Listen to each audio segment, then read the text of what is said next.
बंगालमध्ये इलेक्शन्स आले की ममता बॅनर्जींना काहीतरी ड्रामा करायचाच असतो. म्हणजे त्यांना कधी कधी काहीतरी लागतं, कधीतरी त्या पडतात. आता यावेळेस त्या थेट पोहोचल्यात सुप्रीम कोर्टामध्ये केस लढायला.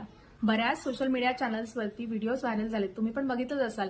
त्यांचा सुप्रीम कोर्टातला युक्तिवाद, बरेच चॅनल्स त्यांना प्रेज करतायत that she is the first sitting chief minister of India arguing in Supreme Court for the people. पण अगेन्स्ट हुम?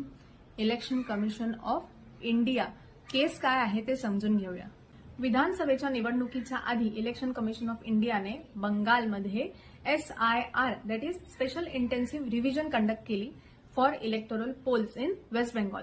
आता याच्यामध्ये जवळजवळ 1.25 करोड लोकांना नोटिसेस पाठवण्यात आल्या for verification of their documents. आता त्यांच्या डॉक्युमेंट्समध्ये काही लॉजिकल डिस्क्रिपन्सीज होत्या, म्हणजे काहींची आडनाव वेगळी होती, काहींची मिडल नेम वेगळी होती.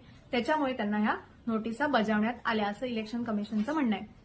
पण याच्या अगेन्स्ट होती state government of West Bengal म्हणजेच ममता बॅनर्जी. त्यांचं म्हणणं असं होतं की आत्ताची 2026ची विधानसभा निवडणूक ही SIRच्या फ्रेश मतदार यादीनुसार न लढवता आधीच्या म्हणजे 2025च्याच मतदार यादीनुसार कंडक्ट करण्यात यावी. आता याच्याच अगेन्स्ट वेस्ट बेंगॉलच्या स्टेट गव्हर्नमेंटनी सुप्रीम कोर्टामध्ये रिट पिटिशन दाखल केली against election commission of India.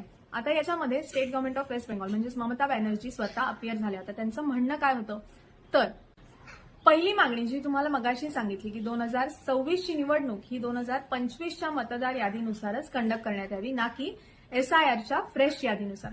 दुसरी गोष्ट म्हणजे आधार कार्डला अतिरिक्त कागदपत्रांशिवाय व्हॅलिड आयडेंटिटी प्रूफ म्हणून मान्यता मिळावी. आणि तिसरी गोष्ट म्हणजे या व्हेरिफिकेशन प्रोसेसमधून मायक्रो ऑब्झर्व्हर्सना हटवण्यात यावं. आता हे मायक्रो ऑब्झर्व्हर्स म्हणजे वेस्ट बेंगॉलच्या स्टेट गव्हर्नमेंटच्या म्हणण्यानुसार सेंट्रल गव्हर्नमेंटची माणसं आहेत, जे की व्हेरीफाईड आणि व्हॅलिड वोटर्सना सुद्धा वोटर्स लिस्टमधून डिलीट करतायत. त्याच्यामुळे या मायक्रो ऑब्झर्व्हर्सना व्हेरिफिकेशन प्रोसेसमधून हटवण्यात यावं.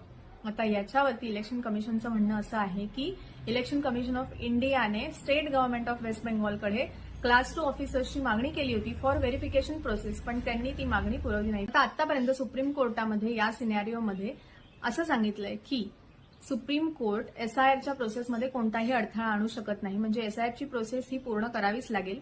त्याच्यामध्ये त्यांना काही कालावधी वाढवून दिलाय फॉर व्हेरिफिकेशन, म्हणजे त्यांच्यामध्ये काही बारीक चुका असतील तर त्या रेक्टिफाय कराव्या असं सुप्रीम कोर्टाने सांगितलंय इलेक्शन कमिशनला. दुसरी गोष्ट म्हणजे त्यांनी स्टेट गव्हर्नमेंटला क्लास 2 ऑफिसर्स अरेंज करून देण्यास सांगितलेलं आहे. आता या केसमध्ये पुढे काय होतं हे बघण्यासारखं आहे. पण ममता बॅनर्जींची अजून एक केस सुप्रीम कोर्टामध्ये चालू आहे जी सध्या गाजतेय. ती कोणती आहे त्याच्याबद्दल तुम्हाला माहिती असेल तर मला कमेंट बॉक्समध्ये